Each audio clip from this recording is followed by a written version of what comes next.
तो आज की क्लास में हम डिस्कस करने वाले हैं माइक्रोनेशिया, मेलानेशिया, ऑस्ट्रेलेशिया, पॉलिनेशिया और जियालैंडिया। ये 5 टर्म्स हैं जिनके ऊपर हम बात करेंगे। और ऑस्ट्रेलिया कॉन्टिनेंट, जैसा कि मैंने आपको फर्स्ट पार्ट में बता दिया था, ऑस्ट्रेलिया कॉन्टिनेंट क्या है। तो ऑस्ट्रेलिया कॉन्टिनेंट में 2 कंट्रीज आती हैं। एक है ऑस्ट्रेलिया, ये देखिए, और दूसरी कंट्री का नाम है पापुआ न्यू गिनी। तो पापुआ न्यू गिनी में देखिए आप, ये वाला जो पार्ट है ये है वेस्ट पापुआ, ये रहा वेस्ट पापुआ। और यहाँ वाला ये जो पार्ट है ये क्या है, पापुआ न्यू गिनी है।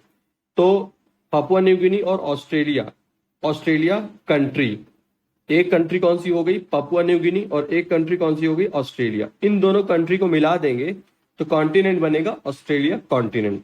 हालांकि कुछ जगह ऐसा भी दिया हुआ है ऑस्ट्रेलिया कॉन्टिनेंट में न्यूजीलैंड को भी शामिल किया है, और कुछ सोर्सेस में तो इन सबको ही शामिल किया गया है। यानी कि माइक्रोनेशिया, मेलानेशिया, पॉलिनेशिया, ये पूरा जितना आप मैप देख रहे हो इन सबको शामिल किया गया है। लेकिन फिर भी आप ऑस्ट्रेलिया, अभी जो आपको याद रखना है वो क्या याद रखना है कि ऑस्ट्रेलिया जो कॉन्टिनेंट है, ऑस्ट्रेलिया महाद्वीप है, उसमें 2 देश आएंगे, एक ऑस्ट्रेलिया आएगा, दूसरा पापुआ न्यू गिनी। ठीक, तो चलिए पहली बात हमने क्लियर कर ली कि ऑस्ट्रेलिया कॉन्टिनेंट क्या है। अब दूसरी बात, माइक्रोनेशिया, मेलानेशिया, पॉलिनेशिया और ऑस्ट्रेलेशिया, ये 4 आप टर्म्स देख रहे हैं, मैंने यहाँ पे दिखा रखे हैं। तो देखिए ऐसा है, अब हम दूसरी टर्म की बात करेंगे, ओशिनिया। ओशियन से लास्ट में आई ए कर देंगे तो क्या बन गया, ओशिनिया। ओशिनिया क्या है, ये एक रीजन है। देखिए ये जो हमने मैप ले रखा है, इस पूरे मैप में क्या है, सब सारे ही जो कंट्रीज हैं, इन कंट्रीज के चारों तरफ क्या है, ओशियन है। ठीक है, तो भाई ये वाला जो पैसिफिक ओशियन का ये वाला जो रीजन है, इस रीजन को कहा जाता है ओशिनिया। अब ओशिनिया में आता क्या क्या है, तो देखिए ओशिनिया में आता है पॉलिनेशिया, माइक्रोनेशिया, मेलानेशिया, ऑस्ट्रेलेशिया। ठीक, अब ध्यान से सुनिएगा, ओशिनिया क्या है, ये एक रीजन है, और इस रीजन में कितने रीजन्स आते हैं, तो इस रीजन में भी 4 रीजन्स मैंने बता दिए, 4। एक क्या है माइक्रोनेशिया, एक क्या है मेलानेशिया, एक क्या है पॉलिनेशिया, और एक क्या है ऑस्ट्रेलेशिया। ठीक है भाई, क्या माइक्रोनेशिया कोई देश है? नहीं भाई, माइक्रोनेशिया देश नहीं है, माइक्रोनेशिया एक रीजन का नाम है। क्या मेलानेशिया कोई देश है? नहीं नहीं, देश नहीं है, रीजन का नाम है। पॉलिनेशिया रीजन का नाम है, ऑस्ट्रेलेशिया रीजन का नाम है। हाँ, जो माइक्रोनेशिया रीजन है, उस रीजन के अंदर एक कंट्री है, ये फेडरेटेड स्टेट्स ऑफ माइक्रोनेशिया, ये अलग बात हो गई। बाकी ये जो मैंने येलो कलर से दिखा रखे हैं, ये 4 पार्ट, ये चारों क्या है, रीजन्स हैं। ठीक है, अब अगर आपसे कोई पूछ ले कि बताएं माइक्रोनेशिया जो रीजन है उसमें कौन कौन सी कंट्रीज आती हैं, ठीक, यहां देखिए ध्यान से, ये माइक्रोनेशिया रीजन है। माइक्रोनेशिया रीजन में आप देख सकते हैं 5 कंट्रीज, कौन कौन सी हैं भाई, एक हो गया पलाऊ, एक क्या है पलाऊ, और एक हो गया फेडरेटेड स्टेट्स ऑफ माइक्रोनेशिया, तो इसको मैं एम से दिखा देता हूं। ठीक है, फिर एक हो गया मार्शल आइलैंड, तो मैं इसको एम से दिखा देता हूं। फिर एक हो गया किरिबाती, इसको मैं के से दिखा देता हूं। फिर एक हो गया नौरू, तो इसको मैं एन से दिखा देता हूं। ठीक है, तो इसका मतलब माइक्रोनेशिया जो रीजन है, माइक्रोनेशिया जो रीजन है, ये किसी कॉन्टिनेंट में नहीं आता, ध्यान रखना। ओशिनिया को हम क्यों पढ़ रहे हैं, हमारे पढ़ने का रीजन ही यही है कि यार यहाँ की बहुत सारी कंट्रीज हैं जो टेक्निकली किसी भी कॉन्टिनेंट का पार्ट नहीं है ना, टेक्निकली किसी भी कॉन्टिनेंट का पार्ट नहीं है, इसलिए इन कंट्रीज को हम स्टडी करने के लिए एक अलग से हमने रीजन बना दिया ओशिनिया। ठीक है, अच्छा भाई, तो हम बात कर रहे थे कि माइक्रोनेशिया में कौन कौन सी कंट्रीज आती हैं। तो भाई 5 कंट्रीज का नाम आपको याद होना चाहिए, PMMKN, कुछ भी आप अपने हिसाब से बना लीजिए जो आपको याद करने में सुविधा लगे, है ना। जैसे मैंने इसको इस तरीके से याद किया हुआ है, KMMPN, सारे आ गए ना। तो के यहाँ पे क्या है, किरिबाती है। फिर उसके बाद एक एम का मतलब क्या है, माइक्रोनेशिया है। दूसरे एम का मतलब क्या है, मार्शल आइलैंड है। पी का मतलब क्या है, तो भाई पी का पलाऊ मतलब है। और एन का मतलब क्या है, तो नुरू। ठीक है, तो वो मैंने तो इस तरीके से कंपन करके याद कर लिया है। ठीक है, आप भी अपने हिसाब से जो आपको ठीक लगे आप इसको कर लीजिए। तो ये 5 कंट्रीज याद रखना, ठीक है। 5 तो यहां हो गई। अब यहां आते हैं, मिलेनेशिया में आते हैं। तो भाई मिलेनेशिया में 4 कंट्रीज आ रही हैं, देखिए ध्यान से सुनिएगा।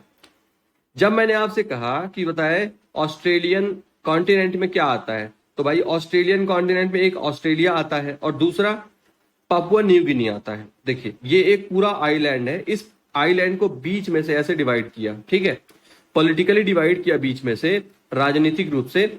जो वेस्ट वाला पार्ट है ये क्या है, वेस्ट पापुआ है, और जो ईस्ट वाला पार्ट है उसको क्या बोलते हैं, पापुआ न्यू गिनी है, ठीक है भाई। जो वेस्ट वाला पार्ट है वो एशिया कॉन्टिनेंट का पार्ट है। जो वेस्ट वाला पार्ट है वो राजनीतिक रूप से किसके अंतर्गत आता है, एशिया के अंतर्गत आता है। और जो ईस्ट वाला पार्ट है वो राजनीतिक रूप से किसके अंतर्गत आता है, ऑस्ट्रेलिया कॉन्टिनेंट का हिस्सा है। लेकिन जब मिलेनेशिया की बात करेंगे, हम कहें भाई बताइए मिलेनेशिया क्या है, तब आपको बताना है कि यार मिलेनेशिया में वेस्ट पपुआ जो कि पॉलिटिकली एशिया का पार्ट है, और पापुआ न्यू गिनी जो कि पॉलिटिकली ऑस्ट्रेलिया कॉन्टिनेंट का पार्ट है, ये दोनों ही आ जाते हैं, ये दोनों ही आ जाते हैं, ठीक है भाई। तो मिलेनेशिया में अब हम आपसे पूछे बताएं कौन कौन सी कंट्रीज हैं, तो एक कंट्री तो हो गई पापुआ न्यू गिनी, ठीक है। अच्छा, दूसरी कंट्री हो गई सोलोमन आइलैंड।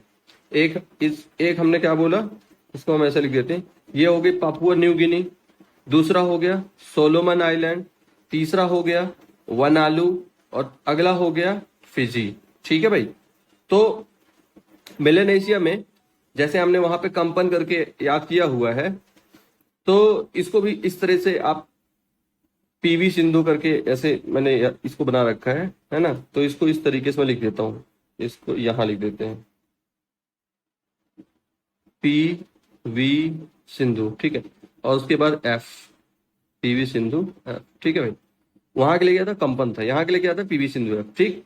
तो पीवीएसएफ में पी का मतलब क्या है, पपुआ न्यू गिनी, वी का मतलब क्या है, वनातू, और एस का मतलब क्या है, सोलोमन आइलैंड, और एफ का मतलब क्या है, फिजी, ठीक है भाई साहब। चलिए याद होना चाहिए साथ साथ में। आगे बात करते हैं पॉलिनेशिया की। तो देखिए भाई पॉलिनेशिया में 3 कंट्रीज यहां पे आ रही हैं। एक हो गया तुवालू, एक हो गया समोआ, और एक हो गया टोंगा। एक हो गया, एक मिनट कलर दूसरा ले लें, हाँ, एक हो गया तुवालू, एक हो गया समोआ, और एक हो गया टोंगा, ठीक है। टीएसटी करके आप इसको इस तरीके से याद करें, टीएसटी, ठीक है भाई। तो हमने क्या क्या याद किया, हमने याद किया एक कंपन, ठीक, और दूसरा हमने क्या याद किया, हमने दूसरा याद किया पीवी सिंधु, पीवीएसएफ, ठीक है, और उसके बाद फिर टीएसटी। फिर इसी तरीके से अब फोर्थ है ऑस्ट्रेलेशिया। तो भाई ऑस्ट्रेलेशिया रीजन है, क्या ये कोई कॉन्टिनेंट है, नहीं कॉन्टिनेंट नहीं। क्या ये कोई कंट्री है, कंट्री भी नहीं है। तो क्या है, ये रीजन है। और इस रीजन में 2 कंट्रीज आती हैं, एक ऑस्ट्रेलिया हो गया और एक न्यूजीलैंड हो गया, एक ऑस्ट्रेलिया एक न्यूजीलैंड, ठीक है। अच्छा, कभी कभी पॉलिनेशिया, जो न्यूजीलैंड है इसको पॉलिनेशिया भी अपने अंतर्गत मानता है और ऑस्ट्रेलिया भी अपने अंतर्गत मानता है। मतलब जब पॉलिनेशिया को स्टडी किया जाता है तो पॉलिनेशिया में भी न्यूजीलैंड को इंक्लूड कर लिया जाता है, और जब ऑस्ट्रेलेशिया को स्टडी किया जाता है तो भी न्यूजीलैंड को इंक्लूड कर लिया जाता है। लेकिन हमने नहीं किया है, हमने न्यूजीलैंड को किसको दे रखा है, ऑस्ट्रेलेशिया को दे रखा है। तो ये स्टडी के लिए केवल मतलब ये इंपॉर्टेंट है कि किसको हम कहां पे रखते हैं, ठीक है। तो क्योंकि न्यूजीलैंड को दोनों में रखा जाता है तो हमने सुविधा की दृष्टि से हमको लगा यार ऑस्ट्रेलेशिया में कोई कंट्री नहीं आएगी, एक अकेला ऑस्ट्रेलिया रहेगा, इसलिए हमने न्यूजीलैंड को इसमें डाल दिया है। तो इस तरीके से अब देखिए टोटल कंट्री हम देखें कितनी हुई, तो 5 तो यहां थी भाई, 5 कंट्री यहां थी, और 3 कंट्री यहां थी, टीएसटी 3 यहां हो गई, सॉरी, और यहां कितनी हो गई, तो यहां थी 1 2 3 4 कंट्री यहां हो गई, और 2 यहां है। तब टोटल कितना हुआ, टोटल 14 हो गया मेरे हिसाब से। टोटल कितना हो गया, 14। तो भाई साहब ओशिनिया रीजन में, ओशिनिया कोई कंट्री नहीं है, ओशिनिया कोई कॉन्टिनेंट नहीं है, ओशिनिया रीजन में टोटल कंट्रीज कितनी है, 14 है। ओशिनिया रीजन में टोटल कंट्रीज कितनी है, 14 है। ये आपको याद होना चाहिए। अब हम एक बात और कर लेते हैं, ये देखिए उसी मैप को हमने इस तरीके से बना लिया है, ठीक। यहां पे हो गया कंपन, ये के हो गया किरिबाती के लिए, ये रहा किरिबाती। एम किसके लिए हो गया, मार्शल आइलैंड के लिए हो गया। फिर अगला, फिर एम किसके लिए हो गया, माइक्रोनेशिया के लिए हो गया। पी पलाऊ के लिए हो गया, और एन नॉर्वे के लिए हो गया। ठीक है भाई, कंपन यहाँ के लिए हुआ, और पीवी सिंधु वाली बात यहाँ के लिए हो गया। ठीक, और ऑस्ट्रेलिया न्यूजीलैंड यहाँ के लिए हो गया, और टीएसटी यहाँ के लिए हो गया। तो इस तरीके से आप इसको याद करें। ठीक, अब देखिए भाई, अब एक और बात कर लेते हैं। टेक्निकली अगर हम कॉन्टिनेंट की बात करें तो कॉन्टिनेंट का क्या मतलब है, तो देखिए कॉन्टिनेंट का मतलब है कि यार देखिए, आइलैंड क्या होता है, आइलैंड एक छोटा लैंड पार्ट होता है जो सराउंडेड होता है किससे, ओशन से। और अगर ये जो लैंड पार्ट जो सराउंडेड ओशन से है ये बड़ा हो जाए, काफी बड़ा हो जाए, तो भाई इसी को क्या कहते हैं, इसी को फिर कॉन्टिनेंट कह देते हैं। यही क्या बन जाता है, कॉन्टिनेंट। ठीक, ये मैंने सिंपल लैंग्वेज में बता दिया। आइलैंड सराउंडेड है किससे, ओशन से।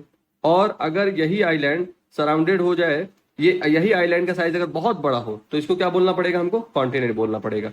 अब कॉन्टिनेंट को और थोड़ा सा टेक्निकली डिफाइन करने के लिए यहाँ पे हमने कुछ पॉइंट्स नोट किए हुए। देखिए यहाँ पहली बात कि जो कॉन्टिनेंट है उसका एलिवेशन सराउंडिंग एरिया से ज्यादा होना चाहिए। ठीक है, चलिए दूसरी बात, जियोलॉजिकली यानी कि वो जिस लैंड मास का बना हुआ है, जियोलॉजिकली वो बड़ा डिस्टिंक्ट होना चाहिए। कैसा होना चाहिए, डिस्टिंक्ट होना चाहिए। जैसे मान लीजिए अगर एशिया की बात करें तो भाई एशिया का लैंड मास अलग ही हो, ट्रस्ट लेवल तक हम जाके देखें तो डिस्टिंक्ट होना चाहिए, अलग सेपरेट होना चाहिए। फिर उसका एरिया जो है वेल डिफाइंड होना चाहिए, एरिया वेल डिफाइंड होना चाहिए। फिर इसके बाद crust much thicker than that found on ocean floor. जो क्रस्ट है जितना ओशियन फ्लोर में होता है, जितना ओशियन फ्लोर में होता है उससे ज्यादा थिक कहाँ होना चाहिए, उससे ज्यादा थिक होना चाहिए कॉन्टिनेंट में। तो ये जैसे हो गया, ये कॉन्टिनेंट हो गया, ये ओशियन हो गया। ठीक है, तो यहाँ का क्रस्ट जितनी थिकनेस है उससे ज्यादा थिकनेस यहाँ होनी चाहिए किसमें, कॉन्टिनेंट में। तो ये बातें जो लिखी हुई हैं ये सभी बातें, न्यूजीलैंड एक कंट्री है और न्यूजीलैंड से थोड़ा दूर न्यू कैलिडोनिया है, न्यूजीलैंड से थोड़ा दूर न्यू कैलिडोनिया है। तो भाई आप जो देख सकते हो, जो विजिबल है वो क्या है, वो केवल न्यूजीलैंड है, यानी इतना हिस्सा और इतना हिस्सा। मतलब आपको एटलस में, मैप में केवल यही दोनों दिखाई देंगे। बाकी ये जो डॉटेड लाइन से दिखाया हुआ है ये समंदर में डूबा हुआ है, ये नहीं दिखाई देगा। ठीक है, लेकिन जो जियोलॉजिस्ट है उन्होंने पता लगाया कि यार एक लैंड मास है जो बिल्कुल डिस्टिंक्ट है, अलग है, सेपरेट है किससे, ऑस्ट्रेलिया से। तो उन्होंने कहा कि यार इसको तो फिर टेक्निकली जो डेफिनेशन है कॉन्टिनेंट की उसमें आ रहा है ये। भले ही इसका 94% जो पार्ट है वो सबमर्ज्ड है ना, डूबा हुआ है पानी में, केवल इसका 6% पार्ट ही बाहर दिख रहा है। किस रूप में, न्यूजीलैंड और न्यू कैलिडोनिया के रूप में। तो भाई इसलिए इसको नाम क्या दिया जाए, तो क्योंकि न्यूजीलैंड इस रीजन को रिप्रेजेंट करता है तो इसीलिए इससे क्या बन गया, जियालैंडिया। देखिए जियालैंडिया। ठीक, तो ये बात हो गई जियालैंडिया की। तो जियालैंडिया टेक्निकली कॉन्टिनेंट में आ रहा है और इस कॉन्टिनेंट में एक कंट्री है न्यूजीलैंड, न्यू कैलेडोनिया कंट्री नहीं है। और ये जो हमने बात की ऊपर, मेलानेशिया, माइक्रोनेशिया, पॉलिनेशिया, ऑस्ट्रेलेशिया, ये सब क्या है, ये इस पूरे रीजन को जिसको ओशिनिया कहा जाता है, ओशिनिया को स्टडी करने के पर्पज से, समझने के पर्पज से उसको हमने इसको पार्ट्स में डिवाइड कर रखा है। और उन्हीं पार्ट्स में फिर Micronesia, Melanesia, Australasia, Polynesia name है। और इनमें टोटल कंट्रीज कितनी आती हैं, तो भाई टोटल कंट्रीज आती हैं 14। अब ये जो 14 कंट्रीज हैं हमने यहाँ पे देखिए पहले वाले जो हमने लेक्चर लिए हैं उसमें हमने विद कैपिटल हमने इसका लिस्टिंग किया हुआ है, तो एक बार उस पर नजर मार लेते हैं। क्योंकि जब भी आप करंट अफेयर्स न्यूज़पेपर कहीं ऐसे पढ़ेंगे तो इन कंट्रीज का नाम कहीं ना कहीं जरूर आएगा। ये देखिए, हमने जिनका अभी नाम देखा तो उन सब की कैपिटल भी देख लेते हैं। तो ऑस्ट्रेलिया का कैपिटल आपको पता ही है, कैनबरा। फिजी के लिए है सुवा, फिजी के लिए क्या है, सुवा। किरीबाती के लिए है तरावा, किरीबाती के लिए तरावा। मार्शल आइलैंड के लिए है माजुरो, मार्शल आइलैंड के लिए माजुरो। फिर इसके बाद माइक्रोनेशिया के लिए है पालिकिए, पालिकिए, ठीक है। नोरू के लिए यारेन, न्यूजीलैंड के लिए वेलिंगटन, पलाऊ के लिए करोर, पापुआ न्यू गिनी के लिए पोर्ट मोर्सबई, समोआ के लिए एपिया, सोलोमन आइलैंड के लिए होनियारा, टोंगा के लिए नुकोलोफा, तुवालू के लिए फुनाफुटी और ओमानातू के लिए पोर्ट विला। तो मैं नहीं कह रहा कि एक बार में फर्स्ट टाइम में याद ही कर लेना है, आप एक बार जस्ट इसको जब भी इस टॉपिक को पढ़ें तो एक बार इनकी जो कैपिटल्स हैं इनको भी देख लें, क्योंकि करंट अफेयर्स में या कहीं आप ज्योग्राफी में कुछ पढ़ रहे हैं तो इनका नाम कहीं ना कहीं आ जाता है। चलिए अब हम बात करते हैं, ऑस्ट्रेलिया की बात हो चुकी है, हमें बात करनी है न्यूजीलैंड की। और न्यूजीलैंड के अलावा बाकी की जो ओशिनिया के पार्ट्स हैं, माइक्रोनेशिया, पोलिनेशिया, मेलेनेशिया, इनकी भी हम थोड़ी बात करेंगे। और उसके बाद बात करेंगे अंटार्कटिका की। ये है आज का कंटेंट जो हमें डिस्कस करना है। तो चलिए स्टार्ट करते हैं न्यूजीलैंड से। तो देखिए, न्यूजीलैंड जो है एक माउंटेनियस कंट्री है। जैसे कि हमने बता दिया कि जियालैंड या कॉन्टिनेंट का वो एक क्या है, ऊंचाई वाला पार्ट है जो कि दिखाई देता है, विजिबल है, ठीक है। और न्यूजीलैंड में मेनली दो आइलैंड है, एक नॉर्थ में है और एक साउथ में है। दोनों के बीच में जो स्ट्रेट है उसको कुक स्ट्रेट बोलते हैं, ठीक। और जो ये कुक थे ये ब्रिटिश थे, ब्रिटिश पर्सन थे, नेविगेटर थे और ब्रिटिश सेलर थे, जो कि ब्रिटेन से इधर ऑस्ट्रेलिया उन्होंने डिस्कवर किया था। तो वो यहीं से होके गुजरे थे, तो उन्होंने इसको नाम दे दिया कुक।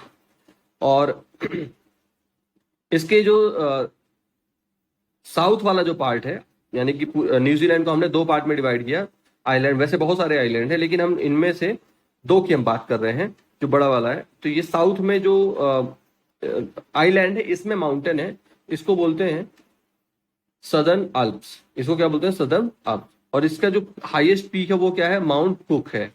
हाईएस्ट पीक क्या है, माउंट कुक, 3764 मीटर। और इसका जो ये हाईएस्ट पीक है, इसको वहां के जो नेटिव पीपल हैं, जो वहां के मूल निवासी हैं, वो लोग, उन लोगों ने क्या नाम दिया है, तो भाई उन लोगों ने नाम दिया है ओरंगो। उन लोगों ने क्या नाम दिया, ओरंगो। और ओरंगो का मतलब क्या होता है, क्लाउड पियर्सर, यानी कि क्लाउड मतलब बादल, बादल को भेदने वाला, उस चोटी को बोलते हैं, ठीक है। चलिए अब इसके बाद जो नदर्न आइलैंड है उसमें मेनली वॉल्केनोज मिलते हैं और गीजर्स मिलते हैं। गीजर्स आपको पता है कि जब अंडरग्राउंड वाटर ऊपर आ जाता है और वो टेम्परेचर उसका ज्यादा होता है तो इस ऐसे जो फाउंटेन्स होते हैं इनको क्या बोलते हैं, गीजर्स बोलते हैं।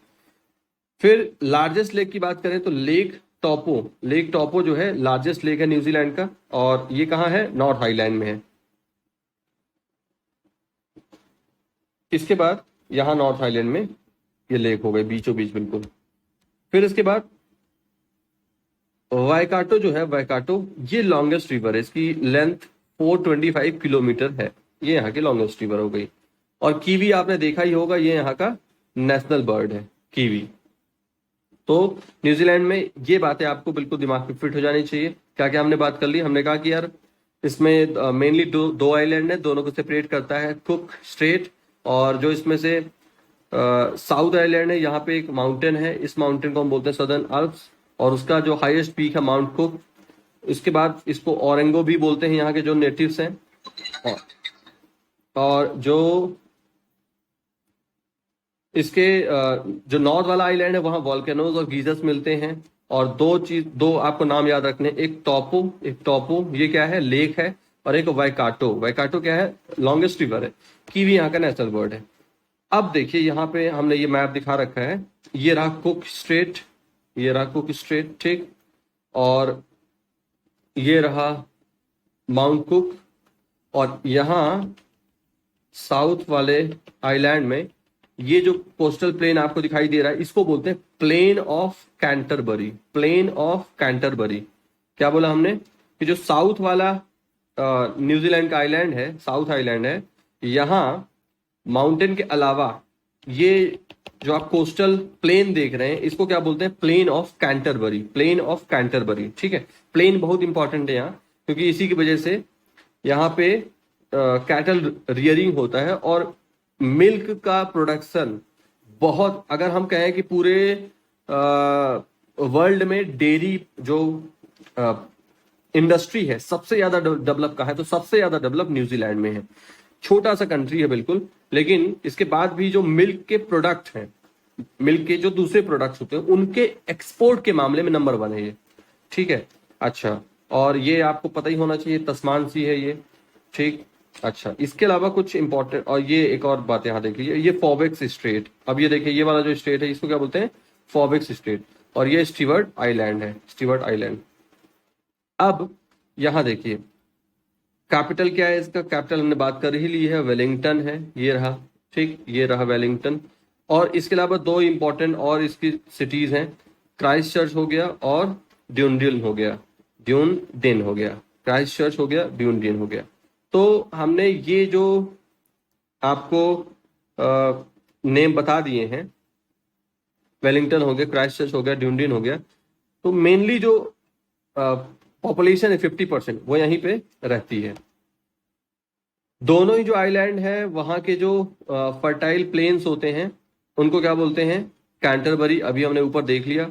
और न्यूजीलैंड का जो क्लाइमेट है ये कैसा है, टेम्परेट है, और इसमें रेंज थ्रू आउट ईयर रहता है। क्रिकेट में अक्सर यहाँ के जो मैच होते हैं 5 दिन पूरा नहीं हो पाता है।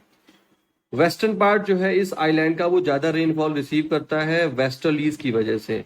तो यहाँ जो विंड्स हैं इस तरीके से चलती हैं, इस वजह से यहाँ पे ज्यादा रेनफॉल रिसीव करता है ये पार्ट।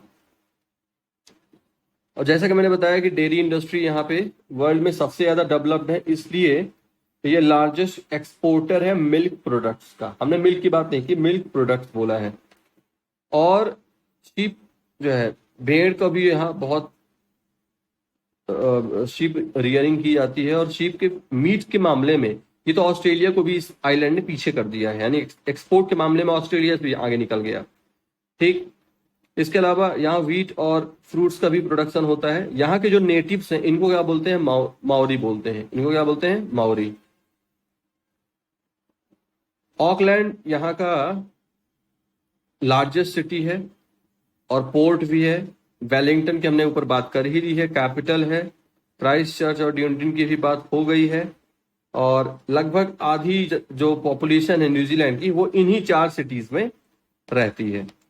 अब हम बात करते हैं, ये हो गई बात न्यूजीलैंड की यहाँ पे खत्म। अब बात करते हैं मेलेनेशिया की। तो जो मेलेनेशिया टर्म है ये दिया है उरुबिले ने 1832 में। मेलेनेशिया का मतलब होता है ये आइलैंड ऑफ ब्लैक। मेलेनेशिया का लिटरल मीनिंग क्या होता है, आइलैंड ऑफ ब्लैक। तो मेलेनेशिया टर्म के साथ साथ माइक्रोनेशिया और पॉलिनेशिया भी इन्होंने ही दिया था 1832 में। और इस ज्योग्राफिकल रीजन को एक एथनिक ग्रुप अलग अलग होने की वजह से अलग अलग नाम यहाँ पे दिया गया है। और यहाँ पे हमने स्टार्टिंग में देख ही लिया सारा, ये आपको बिल्कुल रट गया होगा।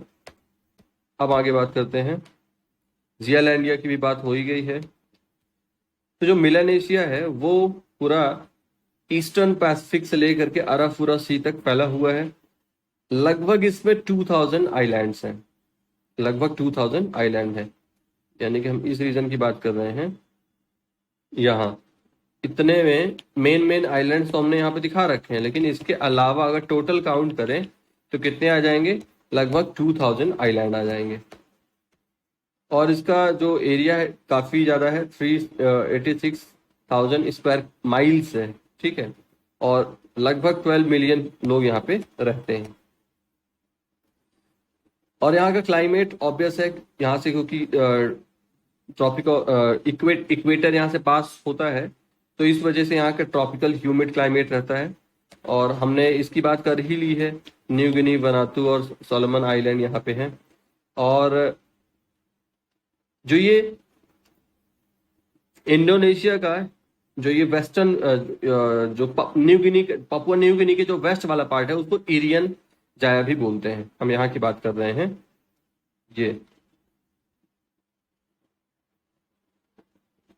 ये वाला जो पार्ट है इसको इरियन जाया भी कहते हैं।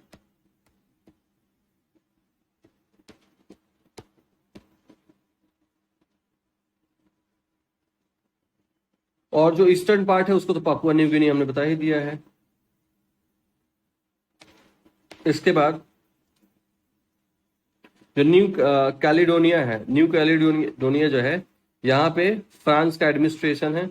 और जो वनातु है, वनातु को न्यू हैब्रीज भी बोलते हैं, और ये 1980 में इंडिपेंडेंट नेशन बना है। ये सारे जितने भी हैं छोटे छोटे आइलैंड, ये सब आफ्टर सेकेंड वर्ल्ड वॉर धीरे धीरे इनको इंडिपेंडेंस मिला है। पोर्ट विला वनातु का कैपिटल ऊपर हमने अभी देख लिया था जब कैपिटल्स की बात की हमने। सोलोमन आइलैंड जो है, सोलोमन आइलैंड जो है पापुआ न्यू गिनी को, सोलोमन आइलैंड जो है ये डिवाइडेड पापुआ न्यू गिनी और इंडिपेंडेंट कंट्री बना ये सोलोमन आइलैंड। एक मिनट में आप मिलेगा। हाँ आ रहे हैं।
हाँ तो बात कर रहे थे, ठीक है।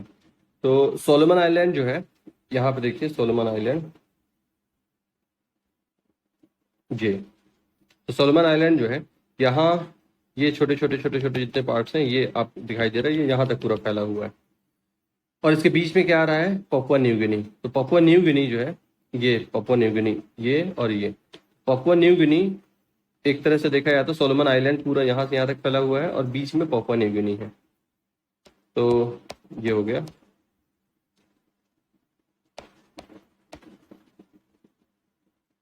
फिर इसके बाद all Melanesia lies within the Tropic of Cancer, ये बात हमने बता दी आपको। अब बात करते हैं माइक्रोनेशिया की। तो माइक्रोनेशिया ऊपर वाला पार्ट था, कंपन वाला पार्ट था, ठीक। माइक्रोनेशिया जो है, हम यहाँ पे ये जो माइक्रोनेशिया हमने लिख रखा है, ये माइक्रोनेशिया किसके लिए लिख रखा है, रीजन के लिए नहीं है, ये यहाँ के लिए है। ये वाला जो फेडरेटेड स्टेट्स ऑफ माइक्रोनेशिया, ठीक। अब इसको थोड़ा सा हम इलाज करके देखते हैं इसके मैप को। तो देखिए, जब इसके मैप को थोड़ा इलाज करके देखेंगे, ये कुछ इस तरीके दिखाई देगा, ठीक। ये वही सोलोमन, अभी हमने जो बात की सोलोमन आइलैंड है, पापुआ न्यू गिनी है। अब ऊपर ये हम माइक्रोनेशिया को थोड़ा इलाज कर रहे हैं। तो देखिए इसमें कौन कौन से रीजन है। एक तो ये गुआम आइलैंड आपको दिखाई दे रहा है। गुआम आइलैंड के बाद यहाँ मार्शल आइलैंड। मार्शल आइलैंड में अमेरिका अपना न्यूक्लियर टेस्ट वगैरह इसने यहाँ किया हुआ है, यूएस ने। अच्छा, अब देखिए यहाँ पे एक रीजन हो गया ये याप, और एक हो गया चुक, और एक हो गया पोन्पे, और एक हो गया पोर्सेली, ठीक। तो ये 4 रीजन है सीक्वेंस में, आपको याद होने चाहिए। तो माइक्रोनेशिया, हम किसकी बात कर रहे हैं, क्या रीजन की बात कर रहे हैं? नहीं नहीं नहीं, हम माइक्रोनेशिया कंट्री की बात कर रहे हैं, ठीक है, सोवरेन आइलैंड नेशन की बात कर रहे हैं। और यूएस से एसोसिएटेड स्टेट है, यानी कि यहाँ के जो लोग हैं अगर चाहें यूएस में जाकर के वहाँ का अगर सिटीजनशिप लेना चाहें या वहाँ कुछ प्रॉपर्टी अगर लेना चाहे तो इनको थोड़ा प्रेफरेंस मिलता है, ठीक। जैसा कि अब आप देख ही रहे हैं कि यहाँ यूएस क्या कर रहा है, अपना न्यूक्लियर टेस्ट कर रहा है, तो इनको अगर दिक्कत नहीं तो फिर यहाँ के लोग भी वहाँ जाएंगे तो कुछ जो यूएस है इनके फेवर में कुछ ना कुछ करेगा। तो यहाँ के जो आइलैंड्स हैं, हमने सीक्वेंस में बोला ईस्ट से वेस्ट की तरफ, याप हो गया, चोक हो गया, फोनपे हो गया और कौसरी हो गया। फिर इसके बाद ये वही है ना, और यहां से हवाई में भी जा सकते हैं। हवाई जो है ये यूएस का 15th स्टेट है। यूएस में जो स्टेट्स हैं कितने हैं टोटल? 50 हैं।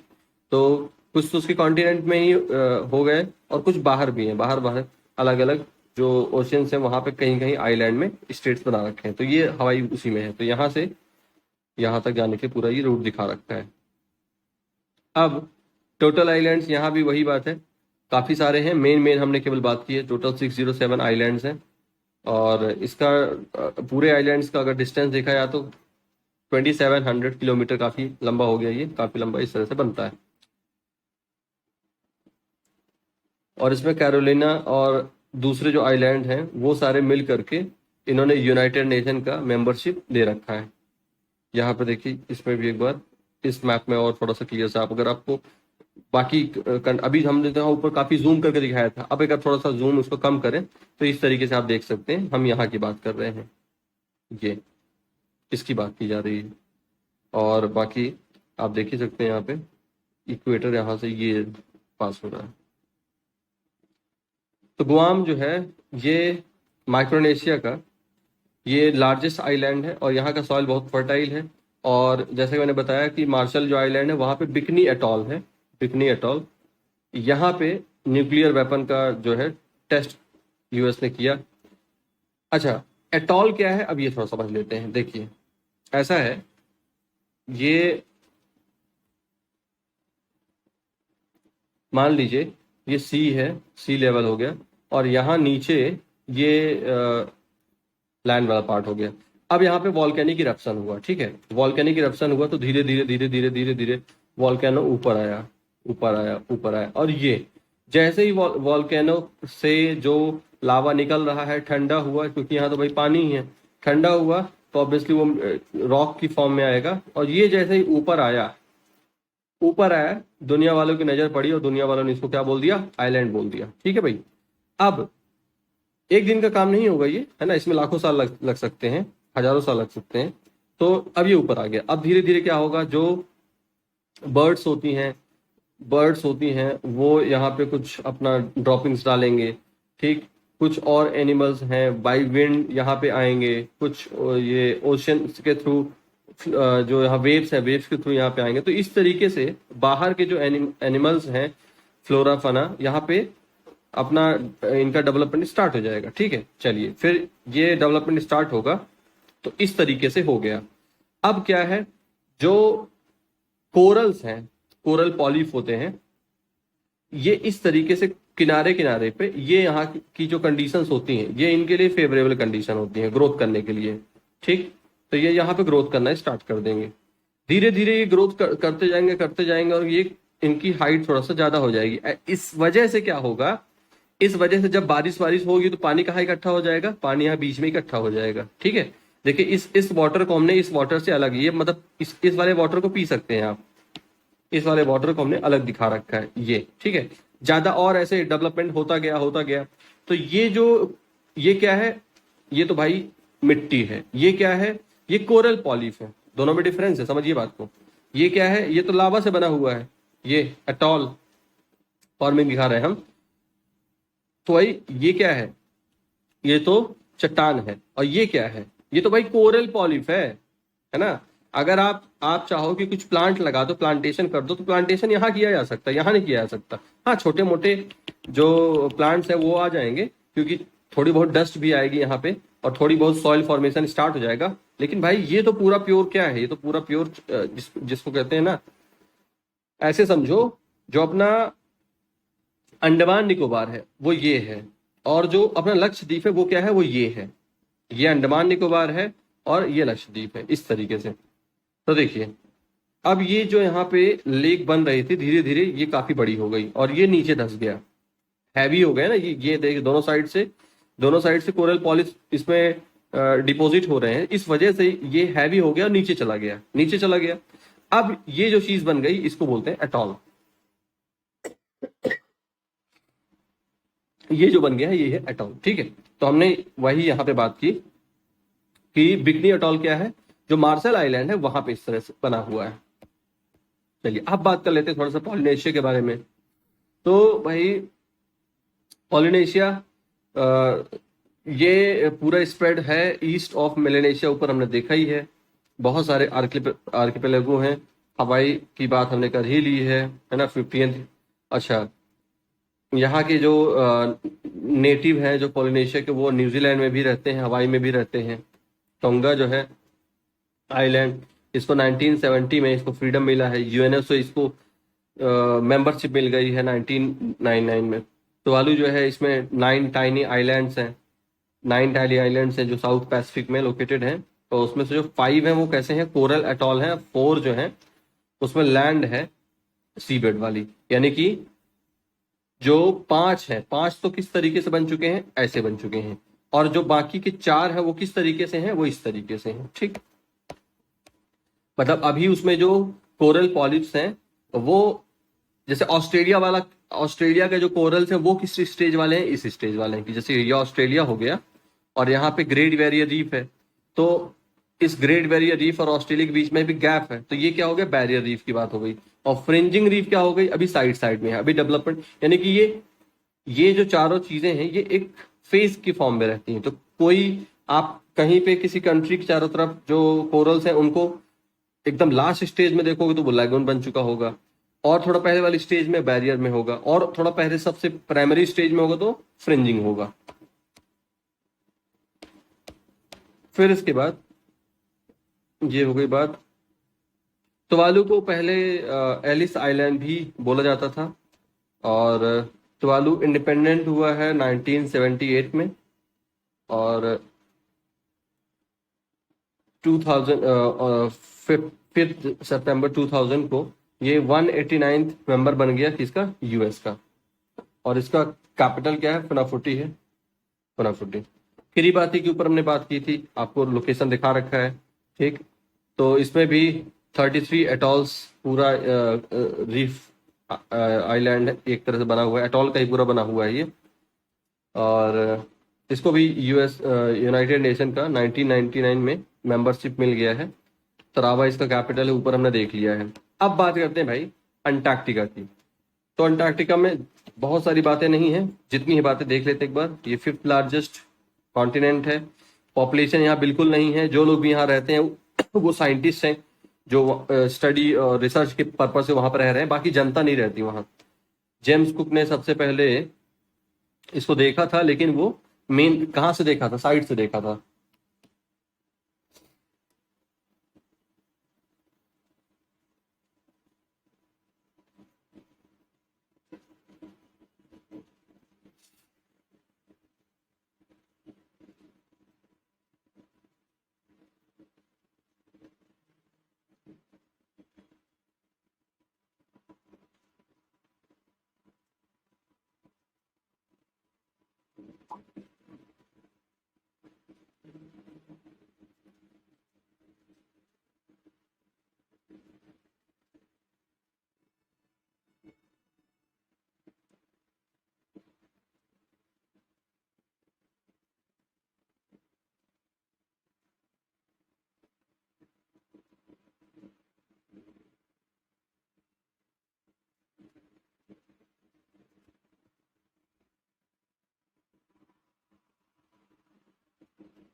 हम्म। तो हम बात कर रहे थे कि जो जेम्स कुक भाई साहब हैं, ये बहुत इधर उधर घूमते रहते थे ना। तो जेम्स कुक जो है, इन्होंने देखा तो था इस कॉन्टिनेंट को, लेकिन दूर से देखा था, है ना, अंदर नहीं गए। बहुत भाई, पहली पहली बार जाना है, और काहे को जाए वहां, सोचा होगा ऐसा उन्होंने। फिर उसके बाद जो मेन लैंड है वहां पे कौन कौन गया पहली बार? तो वो थे भाई साहब फेबियन वेलिंग शासन। फेबियन वेलिंग शासन। और ये कहां तक पहुंच गए?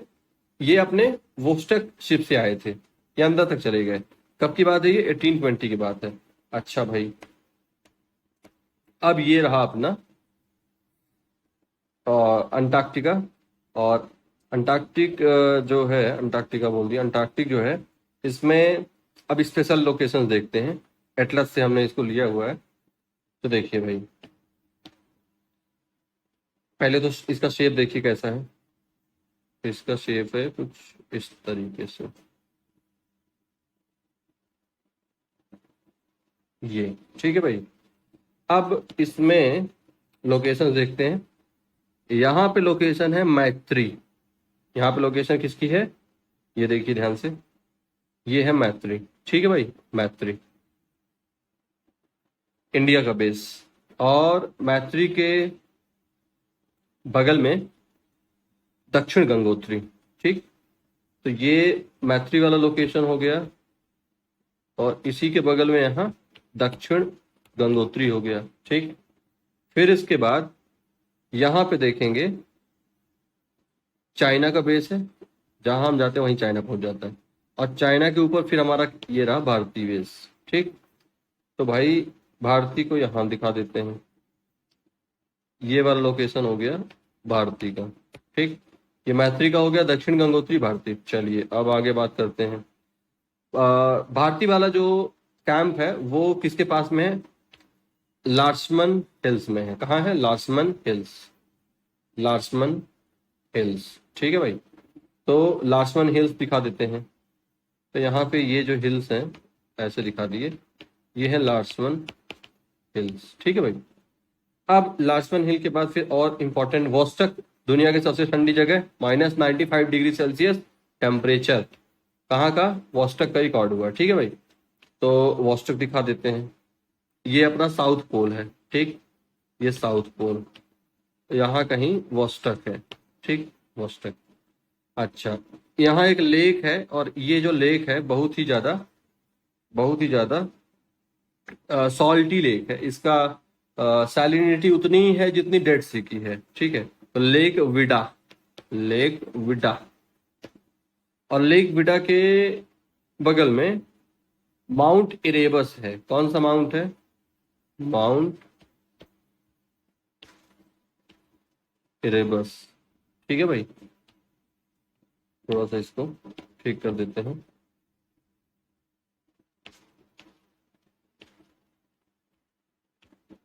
ये जो है यहाँ का एक एक्टिव वॉल्केनो है।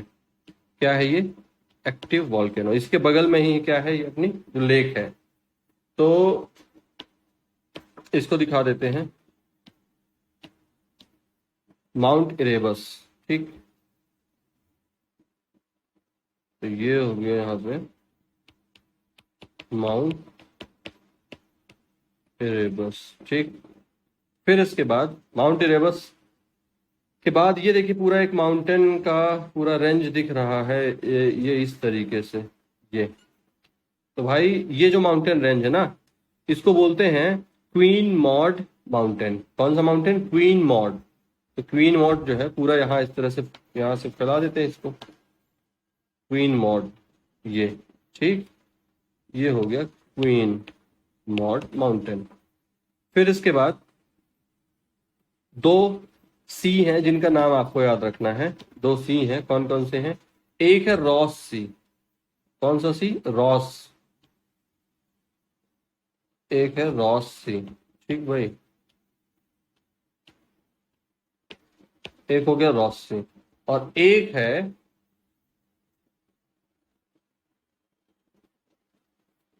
वेडल सी, और एक क्या है दूसरा, वेडल सी। ठीक है भाई, तो रॉस सी माउंटेन के इधर नॉर्थ में, यहाँ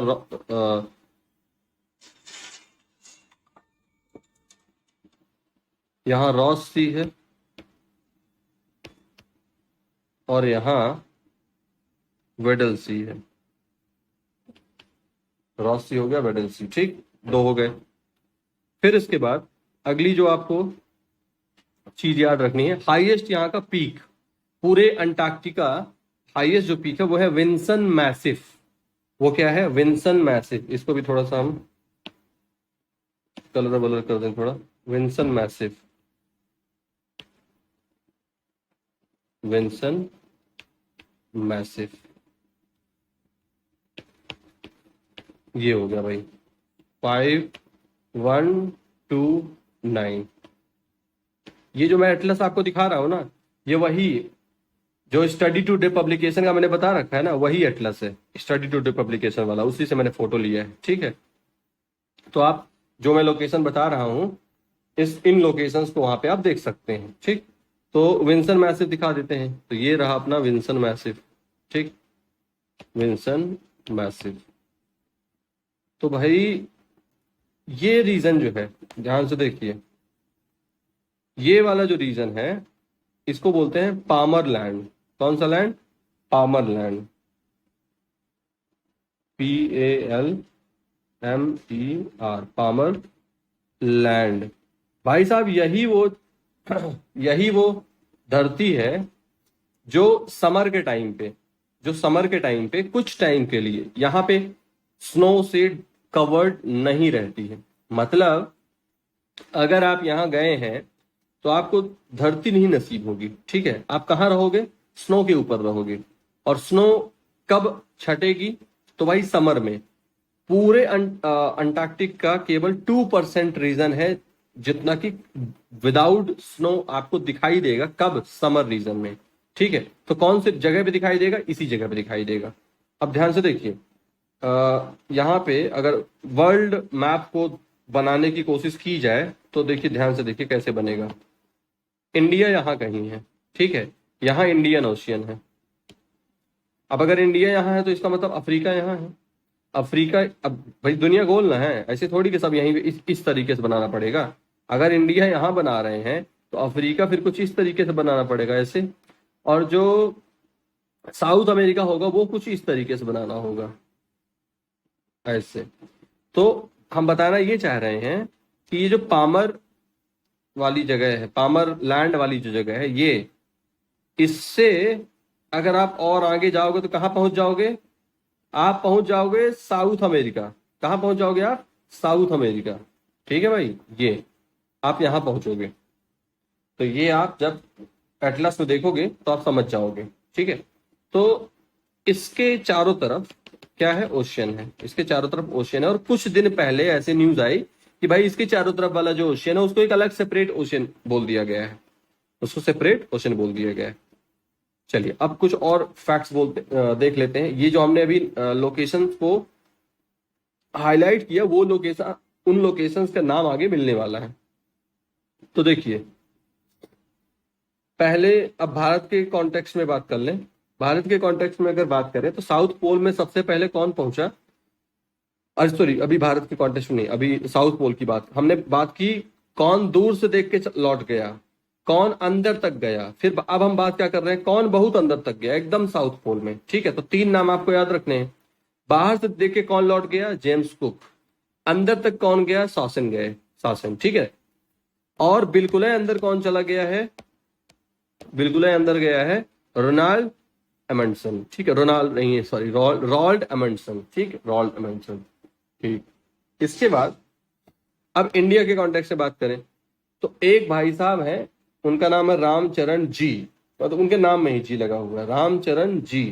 तो रामचरण जी जो है पहले इंडियन थे जो कि कहाँ पहुंचे थे, अंटार्कटिका में पहुंचे थे। और साउथ पोल में यानी कि और बीचों बीच कौन पहुंचा, गिरिराज सिरोही, डॉक्टर साहब थे ये, डॉक्टर गिरिराज सिरोही। चलिए, और बाकी ये वाली बात तो हम पहले ही कर चुके हैं।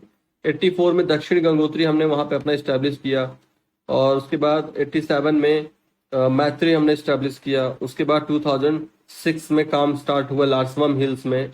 कहाँ है लार्समन हिल्स, हमने देख लिया है। और उस बे को क्या बोलते हैं, पायरेट्स बे। और फाइनली 2012 से भारती वाला हमारा जो स्टेशन है जो लासमन हिल में है वो काम करना स्टार्ट कर दिया। ठीक, लगभग 25 साल के लिए हमने इसको बना रखा है कि 25 साल तक हमारा वो ये काम करेगा। तो जैसा कि हमने बताई दिया ऊपर की 98% तो पार्ट परमानेंटली आइस कवर्ड रहता है। और जो आइस का थिकनेस है, यानी अगर आप चाहते हो कि नहीं हम जमीन में पैर रखना ही चाहते हैं तो ठीक, इतना आपको डेप्थ में जाना पड़ेगा, 2 to 5 मीटर। 2 to 5 मीटर नीचे जाओगे तब जाके जमीन आपको मिल जाएगी। और कोस्टल प्लेन जैसी कोई चीज यहाँ है ही नहीं। कोस्टल प्लेन जैसी कोई चीज नहीं, क्योंकि सब कुछ कवर्ड है जब आइस से, तो कोस्टल प्लेन कहाँ से मिलेगा। ठीक है, केवल 2% पार्ट है जो फ्री होता, वही पामर पेनिनसुला वाला जो पार्ट है। ठीक है, और क्योंकि यहाँ आप न्यूज में सुनते रहते हो कि ये जो आइलैंड है इसका बहुत सारा जो आइस है वो मेल्ट हो रहा है। तो मेल्ट हो रहा है तो फिर जब ठंड समर में मेल्ट होगा, विंटर में फिर क्या होगा, फिर जम जाएगा, फिर मेल्ट होगा, फिर जमेगा। तो यार अगर तुम बर्फ को पिघलाओगे जमाओगे तो उसका शेप जो है ना वो चेंज ना हो जाएगा। तो इसका भी शेप चेंज होता रहता है, इसीलिए इसको क्या बोलते हैं, डायनेमिक या एक्टिव कॉन्टिनेंट। डायनेमिक या एक्टिव कॉन्टिनेंट। ठीक, आइसबर्ग यहाँ से टूट टूट के गिरते रहते हैं, आपने देखा है। विडा यहाँ का सलाइन लेक हमने बात कर ली है, और इसका जो है 19 मीटर थिक आइस लेयर से कवर्ड है। सैलिनिटी इसकी डेड सी के बराबर हमने बात कर ली है। और लंबा से जो माउंटेन रेंज था उसको क्या बोलते हैं, Queen Maud Range. Vinson Massif वहां का हाईएस्ट पीक है। माउंट एरेबस जो है एकमात्र यहाँ का एक्टिव वॉल्केनो है। और जैसा कि मैंने बताया कि जो अंटार्कटिका है वो सराउंडेड है किससे किससे, इंडियन ओशियन से, पैसिफिक ओशियन से, अटलांटिक ओशियन से। तो सारे ओशियन से सराउंडेड है सारे। ये अपना अंटार्कटिका हो गया, यहाँ इंडियन ओशियन हो गया, यहाँ पैसिफिक ओशियन हो गया, यहाँ अटलांटिक ओशियन हो गया। तो सारे ओशियन से सराउंडेड है इस और इन जो ओशियंस से सराउंडेड है उन ओशियंस को एक साथ क्या बोल देते हैं, सदर्न ओशियन। यही है अपना नेक्स्ट ओशियन। ठीक है, यही अपना नेक्स्ट ओशियन, फिफ्थ ओशियन इसको बोल सकते हैं। फिर इसके बाद वेडल सी हमने देख ही लिया है, रॉस सी भी हमने देख ही लिया है। ठीक है ना, वेडल और रॉस सी हमने देखा, वेडल ऊपर था और रॉस सी नीचे था। फिर उसके बाद लोएस्ट टेम्परेचर हमने कहाँ रिकॉर्ड कर लिया, वोस्टक में रिकॉर्ड कर लिया, -95 डिग्री सेल्सियस। हाँ, खास बात क्या है, खास बात ये है कि 22 मार्च से लेके 23 सितंबर तक, मतलब मार्च से लेकर के सितंबर तक, मार्च से लेकर के सितंबर तक आप यहाँ सूरज को नहीं देख सकते हो। ठीक है, इसका मतलब क्या हुआ, इसका मतलब ये हुआ कि सन यहाँ है मान लीजिए, और ये अपनी अर्थ है। ठीक, तो ये कुछ इस तरीके से है। अर्थ के इस पार्ट में क्या है, प्रकाश उजेला है। ठीक है, यहाँ लाइट है, ये इतने पार्ट में आधे में होगा। ठीक, अच्छा अपना साउथ पोल कहाँ है, अंटार्कटिका कहाँ है, वो तो यहाँ है, वो तो यहाँ है। ठीक है ना, भारतीय मैत्री और दक्षिण गंगोत्री यहाँ है। और इस वाले रीजन में क्या है, यहाँ है अंधेरा, यहाँ है अंधेरा। ठीक है भाई, अब कब तक ऐसा रहेगा, जब तक ये आधा साल पूरा ना हो जाए। जब ये यहाँ पे आ जाएगी तब फिर ये इधर आ जाएगा, और अब इस पार्ट में अंधेरा काम हो जाएगा, और यहाँ क्या हो जाएगा, यहाँ पे इस जगह पे लाइट आ जाएगी। अब लाइट बनी रहेगी 6 महीने तक। ठीक है भाई, तो इस तरीके से आपको याद रखना है कि मार्च से लेके सितंबर तक सूरज नहीं होगा। जब सूरज नहीं होगा तो ये यहाँ के सीजन क्या रहेगा, विंटर। और जब सूरज आ जाएगा तब समर। ठीक, अच्छा समर का ये मतलब नहीं है कि मतलब कड़कड़ाती चिलचिलाती धूप है, ऐसा कुछ नहीं है। समर मतलब बस आपको सूरज दिखाई देगा बस, और वो भी सर के ऊपर नहीं दिखाई देगा, वो कोने पे दिखाई देगा, ऊपर मतलब सर के ऊपर तो हो ही नहीं सकता है ना। तो भाई जो सन रेज हैं वो इतनी तिरछी आती हैं, जैसे मान लिया आप यहाँ खड़े हैं इस तरीके से। ठीक है, तो सन आपको कहाँ दिखाई देगा, आप यहाँ हैं। ठीक है भाई, ये आपका क्षितिज है। तो भाई सन यहाँ कहीं दिखाई देगा, बस यहाँ ऊपर तो कभी आ ही नहीं सकता है। तो अब इतनी तिरछी यहाँ से सूरज की किरणें आती हैं कि उससे कुछ हवा गर्म हो ही नहीं पाती है, ठीक है, बहुत कम, बहुत कम। तो समर वाला टाइम कौन सा होता है? नवंबर और फरवरी वाला। क्योंकि हम लोग कहाँ हैं? हम लोग नदर्न हेमिस्फीयर में हैं। तो नदर्न हेमिस्फीयर में जब हमारे लिए ठंड होती है तो सदर्न हेमिस्फीयर में गर्मी होगी। तो इसीलिए समर सीजन यहाँ क्या है? नवंबर से फरवरी वाला है।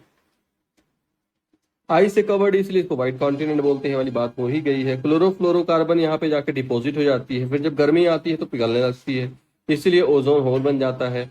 वेजिटेशन यहाँ के लाइकेन और मॉस है, लाइकेन और मॉस है। लाइकेन का मतलब होता है एल्गी, एल्गी यानी शैवाल और फंगस, इनका मिक्सचर जो होता है इसको लाइकेन बोलते हैं। मॉस जो है वो छोटी छोटी घास जैसी दिखती है ये, ठीक।